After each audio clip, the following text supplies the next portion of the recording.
രാവിലെ കുളിച്ചൊരുങ്ങിയിരിക്കുന്ന ഒരു അമ്മ.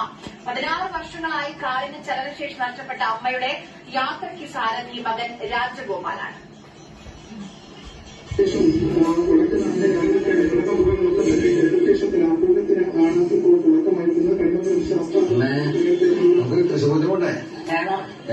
ഇന്നലെ നമ്മള് ആനച്ചമയം കണ്ടു, ആനകളെ കണ്ടു, പൂരപ്പന്തല് കണ്ടു.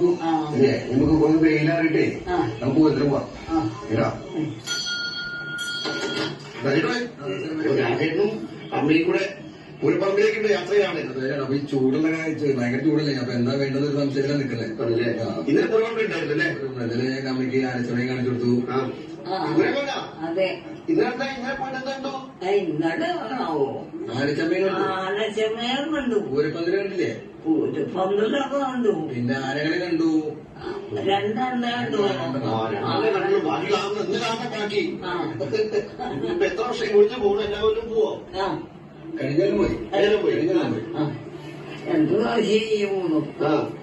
വയസ്സെത്രയായി? വയസ്സ് നൂറൊക്കെ ആയി. കഴിഞ്ഞ വർഷം ഈ വർഷം പോയി. ഇപ്പൊ ഈ ഒരു പോണം. അപ്പൊ ഈ ചൂട് തന്നെ ഭയങ്കര 11 to 3 ഇടയില് പുറത്തേക്ക് ഇറക്കരുതെന്നുണ്ടായിരുന്നു. ചെറിയ ഡൗട്ട്. അപ്പൊ ഈ പാസ് എടുത്തിട്ടുണ്ട്.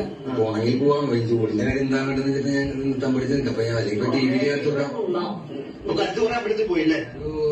ഇപ്പൊ ടോട്ടൽ 1050 സ്ഥലങ്ങൾ കൊണ്ടു. അതിൽ 500 അമ്പലം തൊടുത്തു.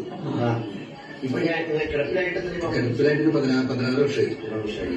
പെണ്ണുകൂട്ടി മരണപ്പെട്ടു, ചേച്ചി മരണപ്പെട്ടു. അപ്പൊ വീടായിട്ട് ശൂന്യായി. പിന്നെ അപ്പൊ അമ്മ ഇങ്ങനെ ഒറ്റയ്ക്ക് കിടന്നപ്പോ അമ്മയ്ക്ക് ആകെ ഒരു വിഷമം, ആകെ ഒരു ഡൗൺ ആയി, മാനസികമായിട്ട് ഡൗൺ ആയപ്പോ പിന്നെ കുറേശ്ശെ യാത്രയ്ക്ക് തുടങ്ങിയാണ്. അപ്പൊ ഞങ്ങളുടെ അമ്മയുടെ ഒരു ഡോക്യുമെന്ററി ഷൂട്ടിംഗ് കഴിഞ്ഞു. May 10 ഫിലിം ഫെസ്റ്റിവലിലേക്ക് പോകണം. ഹാപ്പിനെസ് മെഡിസിനാണ് ഫിലിമിന്റെ പേര്. അപ്പൊ ഒരു ഭാഗ്യം അമ്മയ്ക്ക് ഉണ്ടായിട്ടുണ്ട്. മിക്ക ദിവസം യാത്രകൾ കൂടുതലുണ്ട്. വല്ലപ്പോഴും അങ്ങനെ പുറത്തേക്ക് ഉള്ളൂ. മിക്ക ദിവസം ഉച്ചയ്ക്ക് ശേഷം യാത്രകളാണ്. അപ്പോ ഒരു കൊല്ലം 2-3 വർഷത്തോളം യാത്രകളായിട്ട്. അടുത്ത യാത്ര എങ്ങോട്ടാ? പൂരത്തിന് പോണം. അമ്മയ്ക്ക് അടുത്തൊരു മോഹം ദുബായ് യാത്രയാണ്. അപ്പൊ പാസ്പോർട്ട് ഒക്കെ എടുത്തിട്ടുണ്ട്. അപ്പൊ അമ്മയ്ക്കൊരു മോഹം. അപ്പൊ എന്തെങ്കിലും കണ്ടുകഴിഞ്ഞാൽ അതിക്ക് അത് വേണം. ചെറിയ കുട്ടികൾ പറയും വാശി പിടിക്കില്ല, അതുകൊണ്ട് അത് കാണണം, ഇത് കാണണം.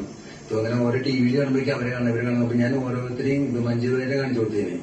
അപ്പൊ അതിന് ട്രൈ ചെയ്തൊരു വർഷത്തോളം ഓടിയിട്ടാണ് ഈ മഞ്ജുവാരെ കാണിച്ചു കൊടുത്തത്. അതുപോലെ പിണറായി വിജയനെ കാണിച്ചു കൊടുത്തു, അവര് IM വിജയൻ, അവര് ജയരാജ് വരെ, അങ്ങനെ ഒരുപാട് ആൾക്കാരെ കാണിച്ചു കൊടുത്തേനെ.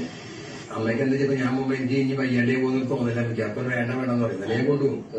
എന്റെ പയ്യൻ കണക്കിലെടുക്കാറില്ലേ. നമ്മുടെ സന്തോഷമാണ് എന്റെ സന്തോഷം. അപ്പൊ അങ്ങനെ കൂടുതലാണ് വൈകുന്നേരം നോക്കിയിട്ട് വൈകുന്നേരം പോവാം. ഓക്കെ, എന്തായാലും ഒരു വൈകിട്ടേല് പൂരം കാണാൻ നമുക്ക്. ബാക്കി ടിവിയിൽ കാണാം. അത്രയും ഉദ്ദേശിക്കുന്നത് ഈ വടക്ക് പോരട്ടോ. ഞാനേറ്റവും സാധിച്ചമ്മയ്ക്കും നല്ല ഒരു യാത്ര ആശംസ നേരുന്നു. അപ്പൊ പൂരം കണ്ട് പൊളിക്കണം അല്ലേ? പൂരം പൊടിക്കണം. കേരള നിഖിൽ ജോസഫ് FM, ഹരീഷ് ഹരിദാസ്, മാതൃന്യൂസ്, തൃശൂർ.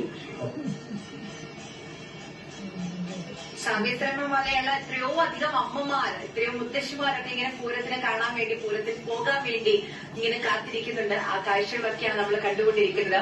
ഇനി നമുക്ക് അല്പം ആന കാഴ്ചകൾ കൂടി കാണാം. ചൈത്ര മച്ചു